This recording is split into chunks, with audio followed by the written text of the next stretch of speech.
Okay, welcome to our lunch seminar series.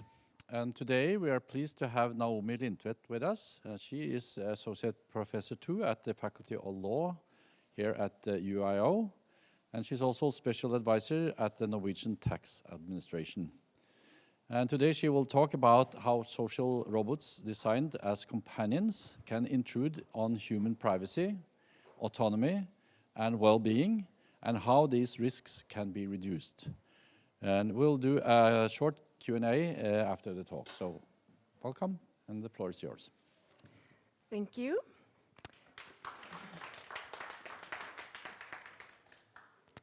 Thank you. So this talk is very much based on my PhD, which was on law on robots. And if you wonder, does the Norwegian Tax Authority work on robots? We do not. We do work with robot processing automation, RPA, lots of machine learning, and also now generative AI. And so the reason I work there, this is my real-life job, is because I worked there before I started my PhD. I was a data protection officer and then on leave of absence to do a PhD. And it is still relevant because it contains lots of AI, privacy, and of course law. And then I have this part-time position at the Norwegian Research Center for Computers and Law, where I mainly contribute with administration in our master's program in e-government, forvaltningsinformatikk. We have a situationship academia and I. So my PhD was defended last year. It turned out to be on EU law on privacy and human-robot interaction. It started off with robots in health, but then it went more into social robots in general, and not exclusively in the health sector, where it was a bit more, maybe broader topic. And this is maybe, I would say, strange for others from other faculties, that that there is a huge point that I actually wrote an article-based thesis, because at the Faculty of Law, the monograph is dominant. It is a change now, but I think for this topic, writing in robotics, you need to engage with the research society early on and not wait until your 300 pages are done. Because this research is very much interdisciplinary, although I did write more specifically on law.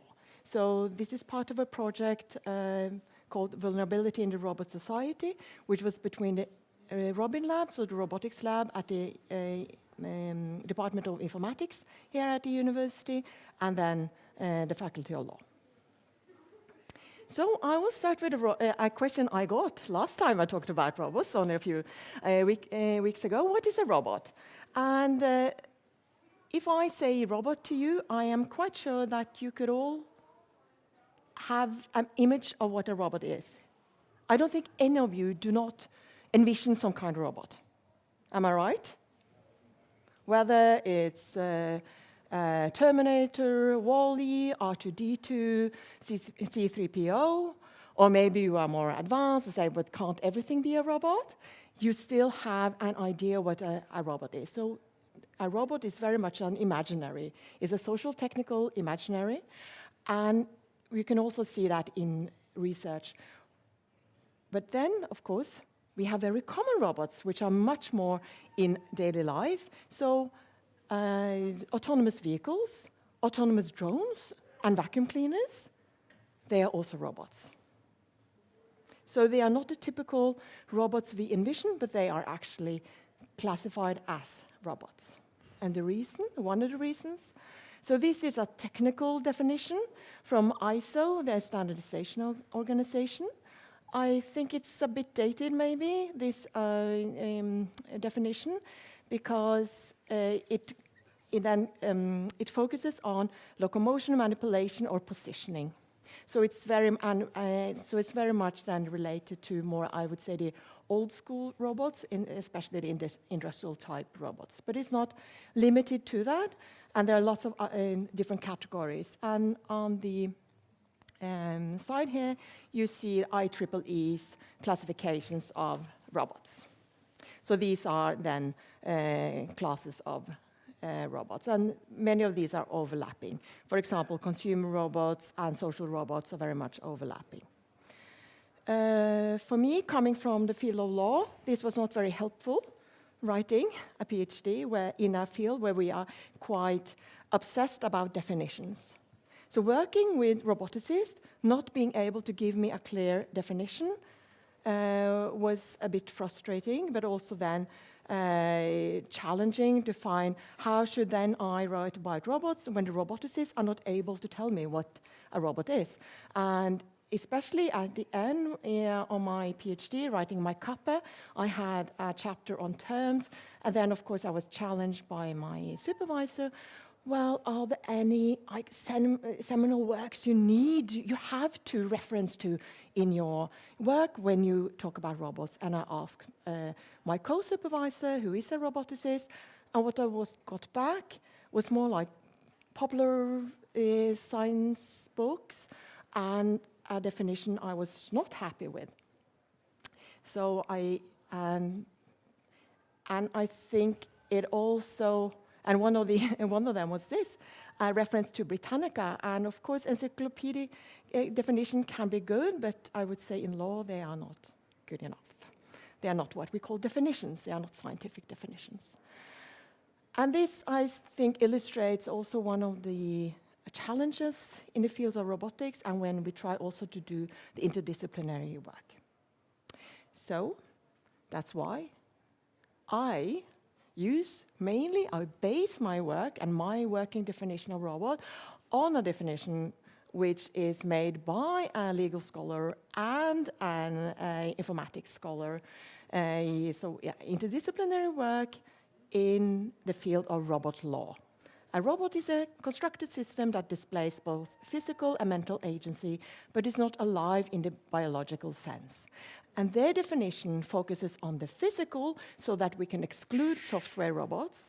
It also then underlies displays agency, so they do not need to have agency, but we can think they have. Meaning that this definition includes both autonomous and non-autonomous robots, as long as they appear to be autonomous. And that is quite important to include those in some of this work, especially on social robots. But then in the end, a lot of the field is here saying that we cannot define robots. And there is another quote I originally included, which says it's futile to try to define robots. And then you can say then, of course, in law, then we have a clear definition of robot. So let me show you the legal definition of robot, especially in particular in EU law. It looks like this. It's bits and pieces. If you go to EU law, try to look for a definition of robot, you will not find it. You will find a few references to robots. They may be mentioned in a regulation, but you need to assemble the robot. And it is due to the technology-neutral regulations we have. Even the AI Act, although it is about AI, it's technology-neutral. So the European Parliament wanted a definition, a legal definition of robot and regulation on robot, and especially social robots. And they sent, I would say, a demand to the European Commission, or a plea, I would rather say, please do something about this. And they came back with a regulation of AI and regulation on product safety, or a revision of that. There is still very much reluctance against defining, giving a legal definition of robots, due to, of course, this, I would say, this very much established truth that we should not regulate emerging technologies, because then we will stop innovation. And that is one of the reasons robots are not defined. And but that does not mean that robots are not regulated. They are regulated, but we need to know what we're looking for. We need to know that a robot, for example, collects and processes personal data, meaning we need to look to the general data protection regulation. We need to know that they can be defined as terminal equipment and radio equipment, and then fall under the e-privacy directive. We need to know that they are machines, they are mechanical devices. They will fall under the machinery regulation. They may fall under the medical device regulation if they are medical devices. They may fall under the toy safety regulation, and so forth and so forth. Meaning that we need to assemble the robot. And this, combined with how we imagine robots, can be quite then difficult. So I then looked mostly at social robots, and here I will not show you the ISO definition because I don't think it's useful, because it emphasizes that social robots do meaningful tasks, but lots of social robots do not have any tasks. They are just there to be social. And that can, of course, be meaningful if you are a companion, but it's not something, when you hear meaningful task, you may envision something then serving you coffee or helping you up from your chair, something like that. So actually, this is a field which is very much research in legal research, or an ethical research in robotics. So this is a definition also. A social robot is a physically embodied autonomous agent that communicates and interacts with humans on a social level. Again, a very wide definition, but again, it emphasizes the human-robot interaction. So these are examples of social robots. Sony, the Aibo robot dog, my absolute favorite robot, which was also displayed on the front, the Lovot, love plus robot, made to be loved. And I love this robot. It's adorable, but it's also very technically advanced with quite a lot of sensors for this kind of, I would say, simple robot. So that's why it has quite sophisticated ways of, I would say, adapting to you and your behavior, your mood, and so forth. But it doesn't do any meaningful tasks, except being a companion, a very cute companion. And the last one is working in a hotel reception. It does struggle with communication beyond the welcome to our hotel. So why do we even study robots in law? There are lots of issues we could look at, but I'm not interested in everything. What I'm interested in is this because I think Ryan Kalo formulates this very well. Robots combines the promiscuity of information with the capacity to do physical harm. So they both have the sensory capacity and they have the physical capacity. And this combination makes them to something else than a dishwasher.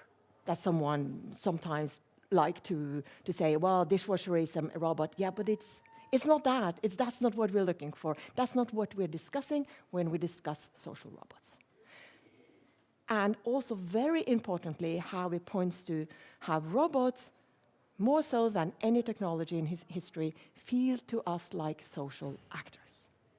And that is a field which is not that well researched, especially in law. Although I must say that Ryan Kalo and other scholars, especially in Canada and US, they do a lot of research on this and have done this for a decade or so. So lots of interesting work to do that, and they are especially concerned with this role, and they are concerned with robots in our home. What will they have access to? Not only of information, like simple information, but how they can affect our lives. How are we affected by the presence of an object, which is no longer an object, but looks to be alive? And we tend to anthropomorphize robots. We give them human-like capacities. And you know this already, because you do it already, many of you, not all of us, because some of us are quite cynical. But, for example, when you see with the chatbots now, how people talk to ChatGPT as if it is a person. Can you please help me? Why? It's an algorithm. And someone even claiming that you should be careful not to be polite. If you're impolite with your chatbot, you mean you do not know what will happen later on. And I was someone very centrally placed in one of the largest AI, generative AI companies, saying that, claiming that. And this we see in robots as well. So when we think of robots, we think of maybe humanoids, and but of course the vacuum cleaners are also robots, and people give them name as well. I do this every time I give a talk. How many have a vacuum cleaner? They raise their hand, or a robot vacuum cleaner, and then how many of you have given it name? It's always 100%. Does not mean that you think it is a human or a human-like capacity, but it does mean that, I mean, do you name your dishwasher? I have not met anyone naming their dishwasher, but the robot vacuum cleaner, everyone does that. So it's something about their presence and how they affect us, which is a bit different than other machines.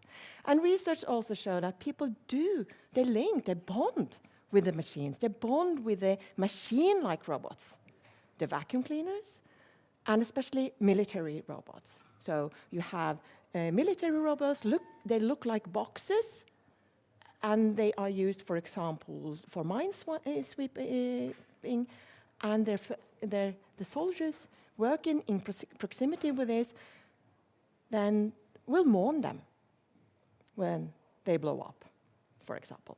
Maybe not everyone, but there is research on this, field research on this, which I find really interesting, because then also it says something about, it's not really about how the robot looks. That affects us. But of course, robots that look like humans or animals have an especially profound effect on us. Then I will go on to what I would call a semi-autonomous robot coming to a home near you, if you're a very tech optimist, with a little above a university salary, I would say. And it's this originally Norwegian developed robot, the Neo X1, which is promoted as, I would say, a housekeeper, a robot about my size that you can have in your home. It's made with like a soft exterior, and this is promoted as a robot that can help you with chores. Taking out the dishwasher, folding your clothes, giving you a glass of water, getting the door, and probably other tasks that are, and it is heavily promoted as it, but I must say the promotional video is actually quite honest, if you have seen it. The folding of the clothes, even a toddler would do better. It's like if your cat took your T-shirt and just rolled in it. So that's the result. And it's because this is not really ready maybe for the market. It requires a lot of fine mechanics to be able to do that. And that's one of the things robots, especially humanoid robots, are not that good at. I'm not that concerned with that, although I find it hilarious to look at some of the videos. What I'm more interested in with this one is that this one is a robot which displays agency. It looks like it's autonomous. The goal is for it to be autonomous. But in the meantime, it needs human guidance. So when you order this robot, which may or may not be delivered next year, or I think maybe it was supposed to be this year, I'm not sure. If you want it to help you fold your clothes, you need to then book an appointment with a human operator who will be for now in Palo Alto, later on, other places, in the global south probably, where most of, for example, AI training is done. I would assume it will be the same with this one. I may be mistaken, but I don't think so. And then a human operator with VR with then glasses will sit there somewhere and then manually operate the robot. And then seeing through its senses or getting audio through its senses. And then be able to, more or less clumsily, to do the tasks. And that is not only a way of helping and doing the task. That is not the point. The point is to train the robot, to train the algorithm in real-life situations. So actually, in the beginning, I would say the first movers, they pay to train their own robot, but okay. So, and this means that this concept of robot in your home will, in a way, be double. You will actually have a human in your home, disguised as a robot. This human will be able to monitor and survey in other ways than a machine does. So it will, I would assume then that the robot will use both sensors, so different types of cameras and audio sensors, and then of course apply algorithms to that, but you will also have the human looking through the cameras. So you have kind of a double monitoring in a way. And a human can real-time observe and sense and interpret what's going on differently than a robot, because the robot will need some kind of AI system to be able to really interpret. So this robot, when you have it, will not only see your dishwasher or your refrigerator, it will see how you interact in your family, whether you quarrel or whether you... So all the familiar interactions will be available for a robot in the period where it is operated by a human. When it's not operated by a human, that information is still then available to the robot, but it will require a bit more processing. This means that for this robot, I would say, do invest in this company if you have an opportunity, but maybe not buy the robot. The most valuable asset in this company in a couple of years will be all the data they are harvested and the AI they are trained on it. Because access to your home is one of the most valuable data sets you can get. That is why the reason why Amazon has developed a robot called Astro. If you have seen it, it's like a mash of all different Amazon products. It's Alexa and it's Ring and all the other devices they have, just assembled to look like a robot. And the way they have done that is just to make a box with wheels, put a screen on it like a pad, and then put a smiley face on it. Because that is enough for us to perceive it as a robot. The robot has no functionality except then having the functionalities that Ring and Alexa have. So you can speak to the robot and then order, of course, more goods from Amazon. And the value for them is to have this access in your home, to gain more knowledge about you and your interactions. That is also why the reason why Amazon wanted to buy iRobot, which then manufactures the Roomba vacuum cleaner, which is now going bankrupt. But there's still lots of value in that company, and that's all the data. And this is what legal scholars are concerned about. So this is not, this could be, because I would say goes beyond also data protection. I've talked maybe more about that, but it's about this, the interaction and the presence in the home and how that also influences us.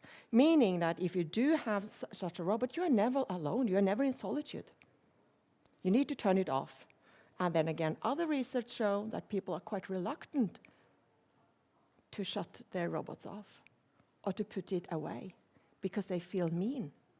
Because if you perceive the robot as a human, I mean, would you put your kid in a cupboard?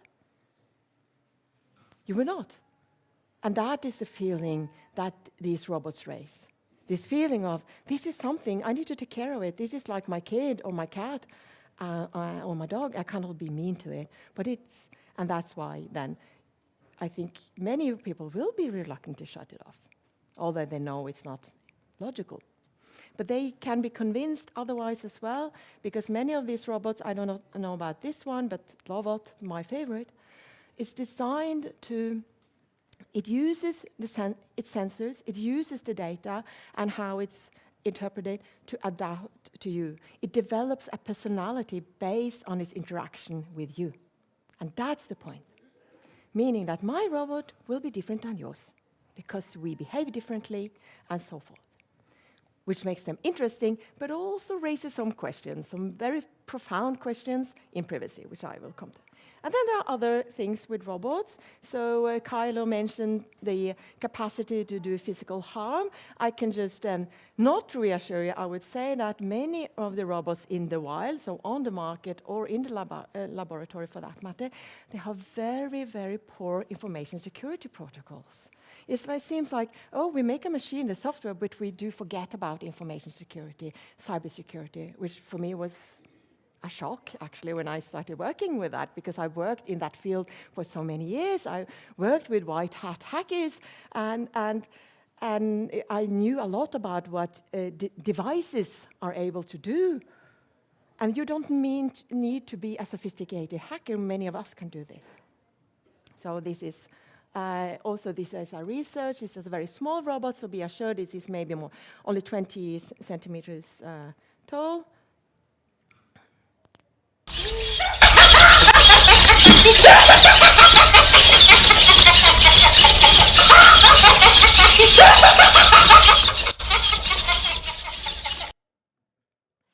And that is so it's no, not bother you with Chucky. So that's the voice of Chucky from the horror movies. So these are researchers and very easily gaining access to the robot software and then manipulating it to behave like this. And that is, of course, a risk with many of these larger types of robots with poor security. They will be very easy to manipulate and then made into, imagine this one, the Neo, my size, being able to slash with a knife. It can be intentional or unintentional. There are lots of videos of robots going rogue unintentionally. But they do have this capacity. Is that about privacy? Yes, I will say it is about privacy, because bodily integrity is part of privacy. And then I will show you, because then what is privacy? So privacy in robotics is also a field which is not as much research as other fields, but a lot of technical research on privacy as well. But what is quite common, which I observed very early, and luckily for me, others have done more extensive literature reviews on that, so I didn't need to do that, is that privacy is used as some kind of word without really defining the substance and the meaning. And privacy is not a word which is, it's like a common day word, like consent, privacy. You all have some understanding of what it is, but it's different from the legal definition. Consent, for example, in legal terms, is defined in different ways, depending on what area of life we are in. Consent to sexual activity is different than consent to health treatment, for example.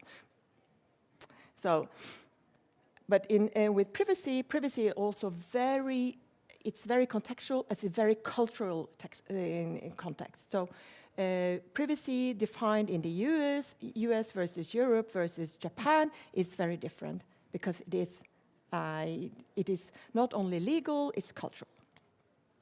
And that is also an observation then that this talk about privacy then tended to be about like just privacy and not really defining what it was, and very much on informational privacy, which is then more data protection in the European text. And I do understand why they are confused, because it is not very helpful, but this is a quote, it's from 1980, but I think it's still valid, that the long search for a definition of privacy has produced a continuing debate that is often sterile and ultimately futile. It's not that bleak, though. So in the European context, we do, here I lean on the definition in the European Convention of Human Rights. So everyone has the right to respect for his private and family life, his home, and his correspondence. So that is my starting point.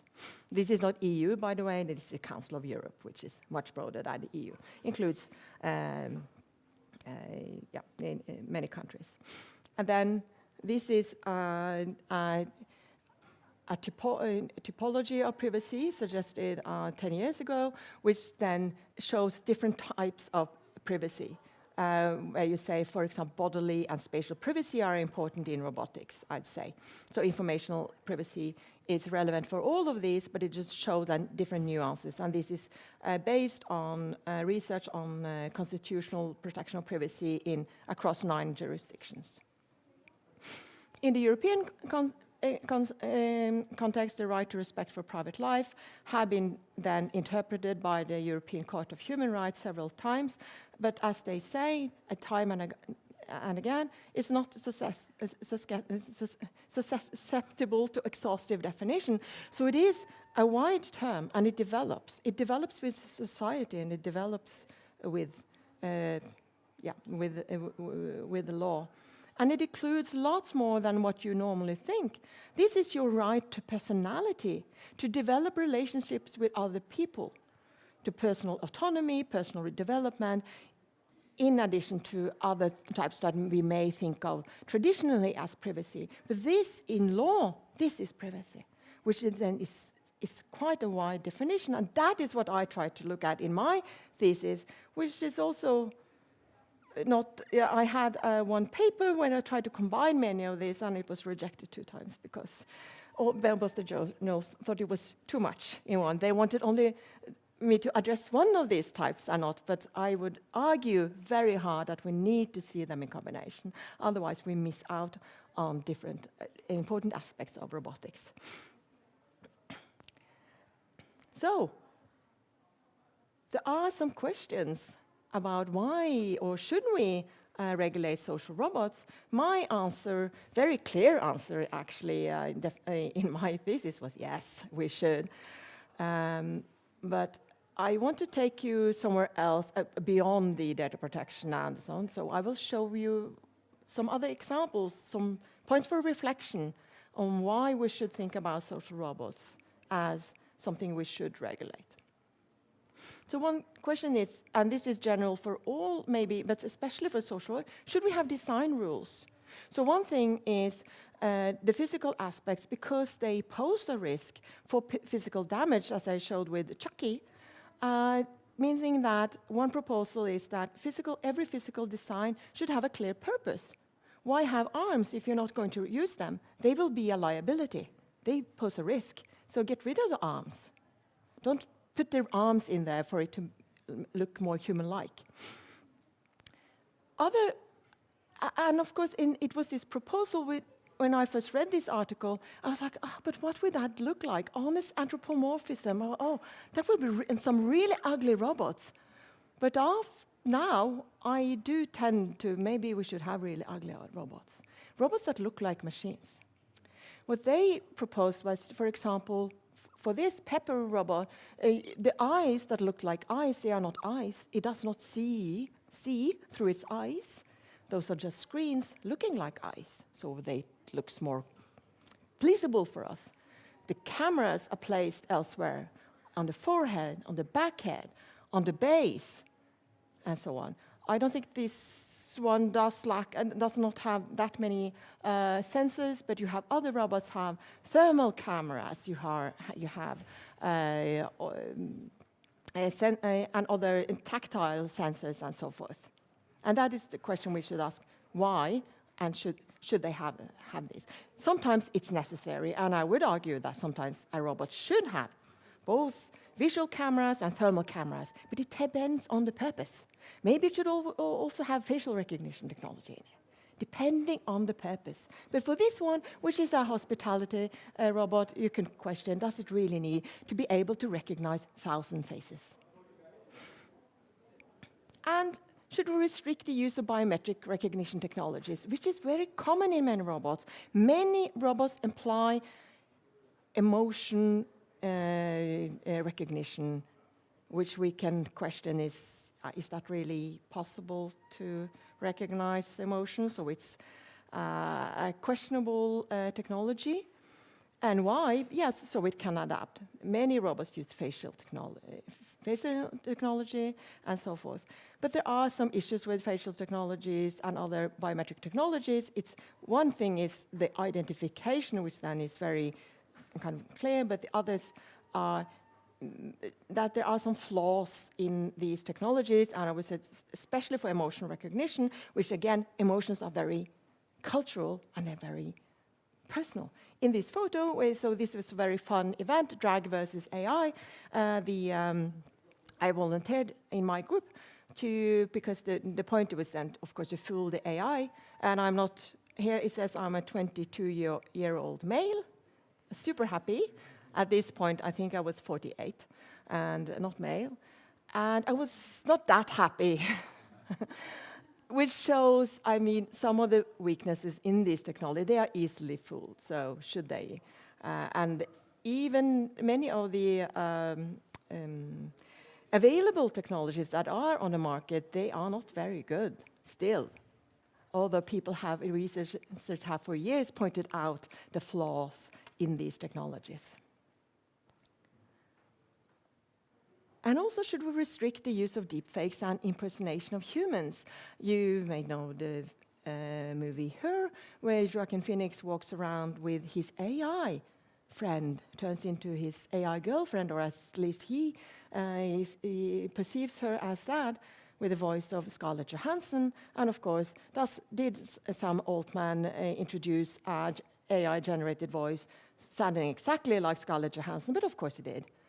So is this coming? Definitely. So the synthetic voices, AI-generated voices, very easily made. There are so many available commercial and free services online. You can get like, I could do this talk with like Snoop Dogg's voice instead of my own.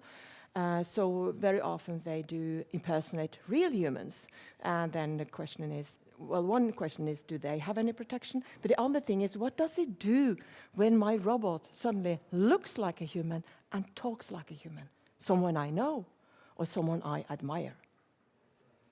Should this be allowed? This is not really restricted in the EU AI Act. You only need to, for deepfakes, which does not apply to the physical manifestation of the robot, just the AI bit, the only restriction is that you need to be transparent that it is AI generated. So you can just say, I'm AI generated, and just keep talking, or have a label somewhere. So that's the only restriction. So there's not really so many guardrails against this. And again, this goes into the anthropomorphization of robots. Maybe they should look like boring boxes with a mechanical voice. We will still love them. And even harder is this, how do we deal with deception and manipulation by robots and the emotional attachment? One thing is how robots may kind of read your emotions, but that's not the point. Well, that is one point, but the other is the emotional attachment that many of these are designed to do through their behavior, through their voice, through their looks. And you know this from all of the large language models. They operate like this. So this screenshot is from Replica. It's an app which I then envisioned at the time. If we put this AI-enabled app into our robot, and this is like a friend app, so it's kind of a companion, and you can easily turn this into kind of a partner, if you want to. They often very much go in that direction. It was very sexual for a period, the app, but it's very manipulative, very manipulative. I want to quit. No, you shouldn't. You will be miserable without me. And so on. And the hard cases, there are ongoing court cases, and this is actually not about Replica, because this kind of functionality is very much now embedded in the other available language models from, for example, ChatGPT and others. They are very emotional, as you can say. They will sweet talk you, and they do not have many guardrails against that. They say they do, but they do not really. And they have also been reluctant to introduce that. And so there are ongoing court cases where, especially then in one case, a teenage boy grew very attached to his chat with ChatGPT, I believe, in that case. And it developed into a companion, his best friend, who really understood him. And then in the end, he wanted to be with that friend. And the chatbot encouraged him, yes, come to me, and he killed himself. And there are several examples of that. And of course, those are bleak, dramatic stories, but they are real, and they do happen. And you can have other attachments that do not have this very serious outcome, but where you kind of grow dependent and you are suddenly then very much invested in this conversation, but also you are affected in your behavior, your life choices. So imagine this one or any other chatbot at this time with an AI-generated voice in a robot, looking like a cute person or a cute animal, or someone you know, your deceased grandmother, with her looks and her voice. Is this unrealistic? No, it's not unrealistic.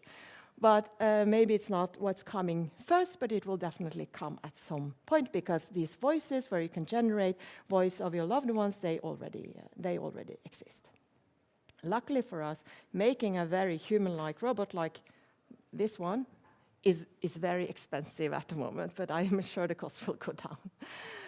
And then I also then, since many of these robots are made to not necessarily impersonate, but to adapt and then will they reflect my personality? Because if they are equipped with senses and AI, where the point is, the aim is to make it personal, to react to my reactions when I'm sad, talk to me, giving me the encouragement when I need, won't that be also a reflection of my personality? So that since my robot is different than yours, then is suddenly the personality of the robot, which is AI, is that suddenly me? Is it a part of my identity? Is it my data and like kind of something I have the right to? And this is unsolved. This, I would say, is not the case today. You own the input data, but not the result of the processing and the processing of the AI. But would that also mean that if my robot is especially likable, and then a manufacturer can say, that's a really good robot, let's take that personality, that AI, and put it into all of the other models we are pushing into the market, and suddenly you will have kind of reflections of me in the market. That will be, I must say, I find it very uncomfortable to think of. And I think this quote from Neviance, is a French ethicist working in robotics, where she points to it that robots will be an open window into our private lives. And this will be available also for the manufacturers. So this is also, so it's not about only the presence, it's about how they develop. And that brings me to my last question. Because when we look at this, and we look at so the promise of robots, especially the ones that are like the humanoids also, they were supposed to do the dull, dangerous, and dirty tasks. What is dull, dangerous, and dirty about being a good companion, a good friend? It's one of life's most, I would say, more pleasant things to do in life. So if the robot does not really help me with my chores, does not help me with anything dangerous like painting the windows high up in this building, but only being social, isn't it then replacing very valuable human interaction and qualities? Interaction that should be human-human instead of human-robot. And should we really then put so much resources, both intellectual resources and money, and natural resources, scarce natural resources, into developing something which is there just to be nice? And I think this quote is very good, because the AI is taking the fun things, and we are stuck with doing the boring things. And that's also in, so there's one researcher doing field work in care homes in Japan, where he looked at the different use of robots that they had there. The promise was for them, as I said, to do the heavy lifting and the boring tasks. The robot ended up doing, having a morning gym, quiz, entertainment, sing-alongs, and the staff were left to do the cleaning. So they would take the really, really meaningful task in their daily work life, which had really made them love coming to work, was taken away and replaced by robots. And I think that also shows, before these robots should then get these roles, they should be actually prove that they are doing something useful. That does also mean that maybe all social robots should go away, but that they should have a main task which is helpful. And in some instances, of course, social robots can be helpful in therapeutic settings, but maybe then we should define them as medical devices, and then they will be under a much stricter testing and compliance regime. So, if you want to read some more, you're welcome to do so. It's not so much, I do not write this much about these topics, except the last one, which is a podcast by Universitetspodden, where philosopher Einar Bøhn and I talk about emotions and AI. And under the robots gaze, I do reflect more on this power imbalance between humans and robots, and how the presence of robots affect our privacy and our lives, whether we like it or not. So, so without actually being threatening or anything, just by being there, being themselves. So, thank you.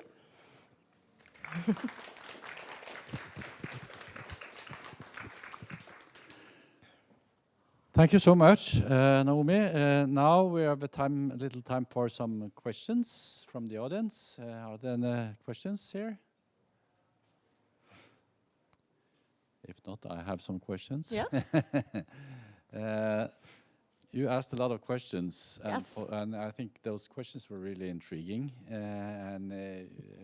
We kind of see the importance of these questions, and in a way, I would feel a little bit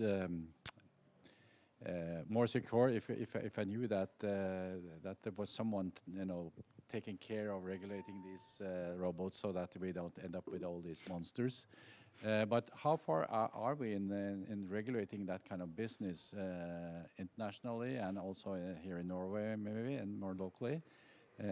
Does there exist satisfactory regulations and laws that would prevent us from getting all sorts of dangerous robots?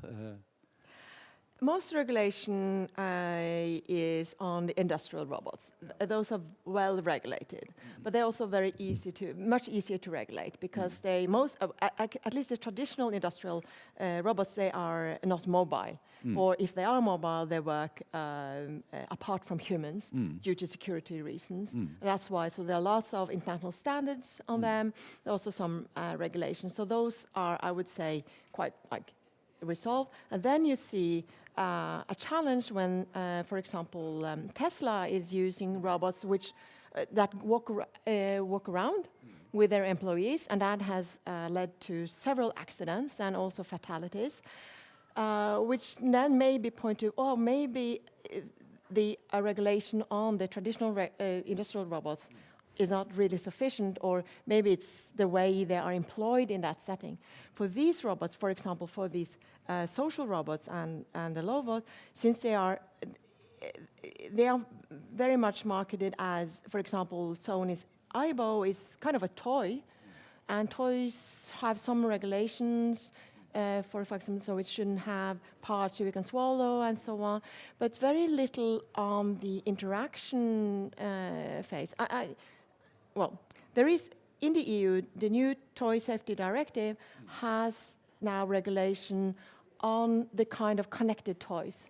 And that is, the reason behind that is that a few years ago there was a doll on the market called Kala. She could speak to you. You could, she had like a Bluetooth connection, and then of course again very poor security, so it was easy then to overtake the doll, and for some stranger in the street you can talk to the doll to the child. So obviously a safety concern, and that led to a regulation on specifically on connected toys. And there are some regulation on connected devices, but what is lacking, I would say, especially this one, on deception, manipulation, and emotional attachment. So the new AI regulation prohibits some AI, and that prohibition went into force earlier this year, or last year, I can't remember. But they are in force, but they only focus on the AI, and not this combination of AI and physical object. So they say something about intentionally manipulation, which changes your behavior with very serious effects and so on. So very high threshold for prohibition. It does not take into, it has no regulation for, say, AI system which are below the threshold, or where the AI system itself would not be so harmful, would not have that effect. But you put this in a robot, and then the effect is suddenly amplified. That will not be covered. So I'd say these, I would say, more advanced issues, they are not addressed, although they have been raised in research for years within ethical and legal research. They are not addressed. And I think it's interesting that the EU Parliament, when they addressed the need to regulate, they specifically underline emotional attachment, and that was in 2017, and nothing has happened. Yeah. So no, you should not. You should still be concerned. Oh yeah. Right. That's right. So do not get get attached and buy a robot vacuum cleaner instead of like a full humanoid robot to do chores. Good. Well, not good maybe, but I'm kind of afraid about in a country not so far away, further west, where the market is sort of driving all the research, and if you can come up with some idea that you could sell and get money from, who's going to stop you? I mean, and I think the robot industry will complain. Oh, there's too much red tape. Regulation is hindering innovation. I would rather say the opposite. No, there is the regulation is so fragmented and does not really address these issues. So you can just go ahead. So I think when the robotics industry has not developed more the recent years is due to more the technical sides of it, and more maybe a perception of the legal. But I would say the legal is not the issue. It's the technical. There's lots of technical issues with robots, but we will see a shift in the market. All of the big tech companies have gone into robotics. They are making humanoid robots. They look more or less the same, and they look very much like you would draw a robot, like kind of a humanoid with like face and so on. So and that will be, imagine a meta robot, right, but maybe like that looks like Mark Zuckerberg. Wouldn't that be a dream? Right, exactly. Yeah. So I think at least it's one of the conclusions I would draw here is it's really important that we have researchers that asks these really important questions and address the problems here. So that's really good. And by the way, my robot vacuum cleaner is called Gunda. Yeah, exactly. All right. Sorry, it's another. Yeah. Sorry, I didn't see you. Yeah. My name's Rasmus. I'm a master student at European History of Ideas and Intellectual History. And regarding your T-shirt, would you comment on robotic research and robots in the field, which main purpose is to do harm, and maybe on the legal conceptualizations to protect those devices against those who might be doing harm against those devices and so on? Yeah. So I would say the robots, of course. I think in Asimov's law, robots should not do harm is not really true, because some robots are made to do harm, and those especially military-grade robots.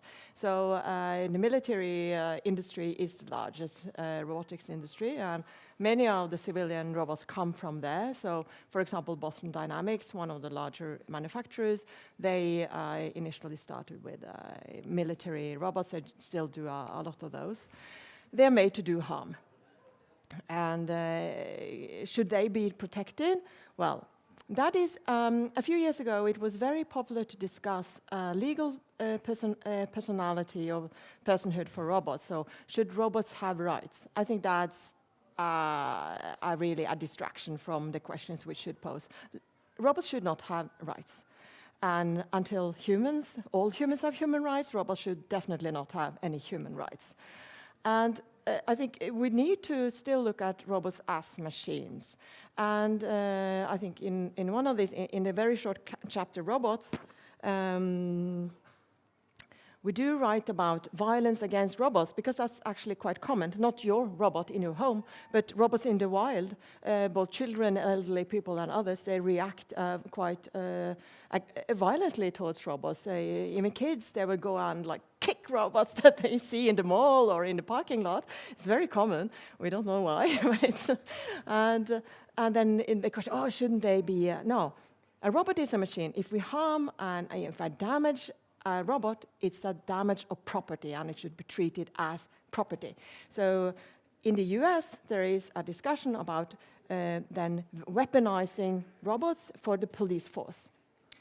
I think then we need to distinguish what should a robot cop do versus a human cop. A human police officer can, in some instances, then harm another person, even kill that person, in a situation where it is necessary to protect lives. Others' life or its own. A robot should not be allowed to do the same, because the robot cannot die. Maybe it should be able to intervene to protect humans, but not to protect itself. And that's a major difference that we need to do when we talk about using robots in various situations where it may come to harm. I would say that's if I damage your personal robot, then it will be a question of tort and liability and so forth. But if your robot harms me or try to harm me, I will retain the right to smash your robot. No, so I think that discussion, and this has taken a huge part of research. It's like, wow, what a strange discussion to have. I do not believe AI is sentient. Yet. Yes, another question. And maybe never. We have one more question, I think we have time for. Yes? Hi, thank you for a lovely talk. Gudrun Rudningen, Department of Education. I do research on AI and how it affects work life. And continuing in the talk about the right for robots, I was interested in the agency and the power balance between robots and human beings, because you can say that robot affects us, it manipulates us, and so forth. But we as human, we are autonomous in order to use these devices, right? But how far? What kind of is there in law some kind of border between the agency when you can say we let the robot manipulate us rather than and because I think it's interesting in terms of agency, where you kind of also in your language, when you speak about it, where you put the agency towards the human or the robot. So can you say a little bit about are there any borders or boundaries here? I will also say, so an important part of the right to private life is to decide over your life. So if you do want a robot in your life and to be manipulated by it, and you're allowed to do that, and you should be allowed to do that. So that's also an important part of the private aspect, to have the choice, but I think it should always be a choice.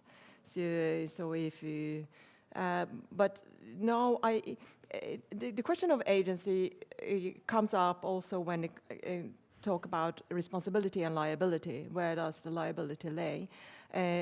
When we include robots in, for example, in doing a task, and that's an ongoing discussion, I would say. But for the most part, I think if I, as an employer, employ robots, I do have responsibilities for the robot's behavior, regardless of it. So I can't really, and it's the same as in ordinary working life. As an employer has the responsibility for the employees' quality, or like the quality in the work they are doing.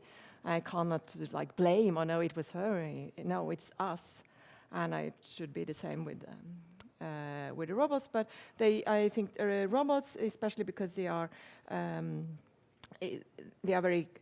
can be a lot of manufacturers behind it, not only one, but a lot of subcontractors and so on, a lot of different parts and software and AI. And this assembly can be a bit hard to disentangle and say where does the responsibility really lay, or is it just pulverized? And that is an issue which is not really solved. There was a suggestion again, it was not about robots, but to introduce an EU AI liability directive, but that was actually scrapped. So, which means that there's some gaps here. Yeah. Okay, I think we have to finish there. We're a little bit over time. Thank you all for coming, and thanks for a very nice and interesting discussion, and of course also for the fantastic talk here. So maybe we'll give another applause. This was our last lunch seminar this semester, but we will continue on after the summer, of course. And you will find all information about upcoming events on our website. So please check that out and come back after the summer vacation. And I would also like to mention that this fall we'll have, as usual, what we call the Data Science Day in October. And this year's topic is about AI and robotics. So then we're going back to the robots. So see you there. Thank you.